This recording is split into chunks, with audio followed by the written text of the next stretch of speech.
The book of Joshua. Let's back up and remember the story so far. So God chose Abraham, and then his family became the people of Israel, who are then enslaved down in Egypt. And so through Moses, God rescued Israel out of Egypt. He made a covenant with them at Mount Sinai, and he brought them through the wilderness.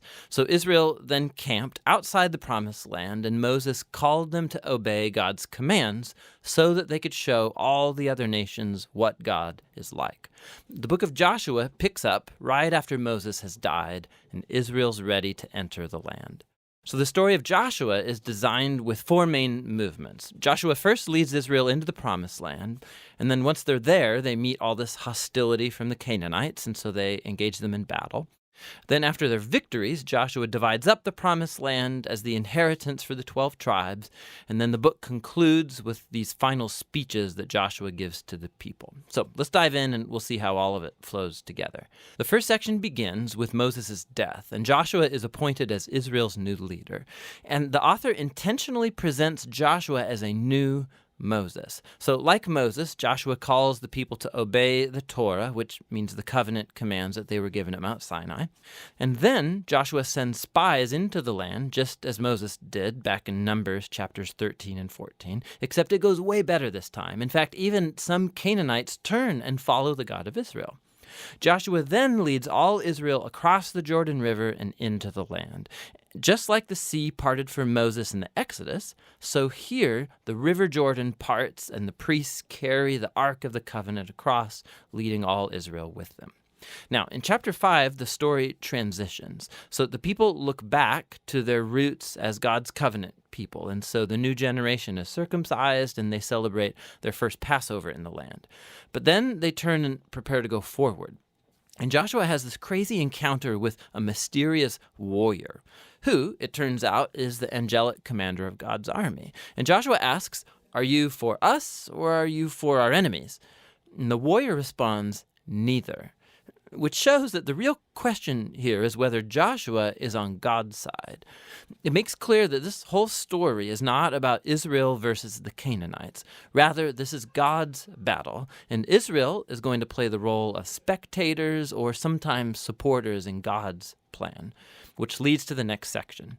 We find stories about all these conflicts that Israel had with different Canaanite groups. And the first part retells the story of two battles in detail, and that's followed by a series of short stories that condense years of battles into a few brief summaries. So the first two battles are against Jericho and then Ai, and they offer these contrasting portraits of God's faithfulness versus Israel's failure. At Jericho, Israel is to take a completely passive approach. So they let God's presence in the ark lead them around the city to music for 6 days. And just like Rahab turned to the God of Israel, maybe the people of Jericho would do the same, but they don't. And so on the 7th day, the priests blow the trumpets and the walls come falling down, leading Israel to victory. The point of the story is that God is the one who will deliver his people. Israel simply needs to trust and wait. Now, the next story of the battle at Ai makes the opposite point. So there's this Israelite named Achan, and he steals from Jericho some of the devoted goods that were to belong to God alone, and then he lies about it. It's a pretty lame move after all that God has done for Israel. And so Israel goes into battle with the city of Ai, and they're totally defeated. And it's only after humble repentance and severely dealing with Achan's sin that Israel gains victory. And so together, these two stories, they're placed right up front to make an important point. If Israel is going to inherit the land, they have to be obedient and trust in God's commands. They don't get special treatment. Now, the second part of this section begins with the Gibeonites, a Canaanite people group, and they do just what Rahab did as they turn to follow the God of Israel and they make peace with Israel. This is in contrast to all of these other Canaanite kings who start to form alliances and coalitions, and they want to destroy Israel. So Israel engages them in battle, and they win by a landslide. And so this whole section concludes with this summary list of all of these victories won by Moses and then by Joshua. Now, let's stop for a second, because odds are that these stories and the violence in them, they're going to bother you. And if you're a follower of Jesus, you're bound to wonder, like, didn't Jesus say to love your enemies? Why is God declaring war here? So, first, why the Canaanites? The main reasons are actually given earlier in the biblical story. It's that the culture of the Canaanites had become extremely morally corrupt, especially when it comes to sex. Go check out Leviticus chapter 18. And they also widely practiced child sacrifice. Go see Deuteronomy chapter 12. And so God didn't want these practices to influence Israel. The Canaanites had to go. Which raises the second question. Did God actually command the destruction of all the Canaanites, like a genocide? So at first glance, you look at the phrases used in these stories. They totally destroyed them. They left no survivor or anything that breathed. But when you look a second time more closely, you'll see that these phrases are clearly hyperbole and not literal. So go back to the original command about the Canaanites in Deuteronomy chapter 7. Israel is first told to drive out the Canaanites, but then to totally destroy them. And then that's followed by commands to not intermarry with them or enter into business deals with them. So you can't marry someone that you've destroyed. I think you get the point. The same idea applies to the stories in Joshua. Look closely. So for example, we're told in Joshua chapter 10 that Israel left no survivors in the cities of Hebron or Debir. But then later in chapter 15, we see these towns and they're still populated by Canaanites.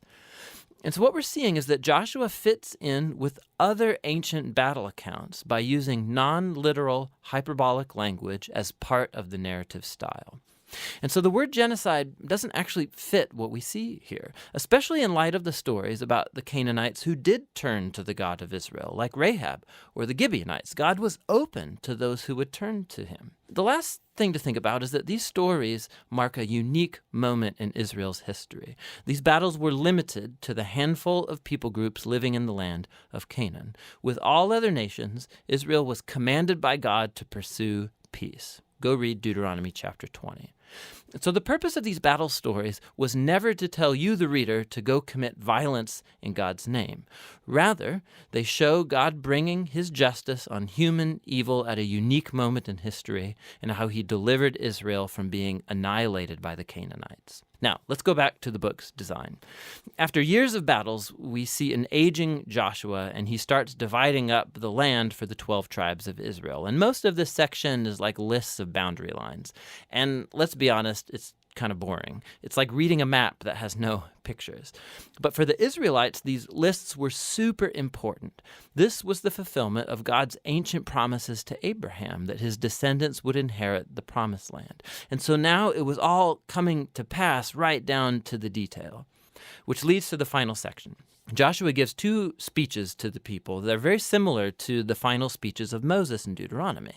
Joshua reminds them of God's generosity, how he brought them into the land and rescued them from the Canaanites. And so he calls them to turn away from the Canaanite gods and be faithful to the covenant they made.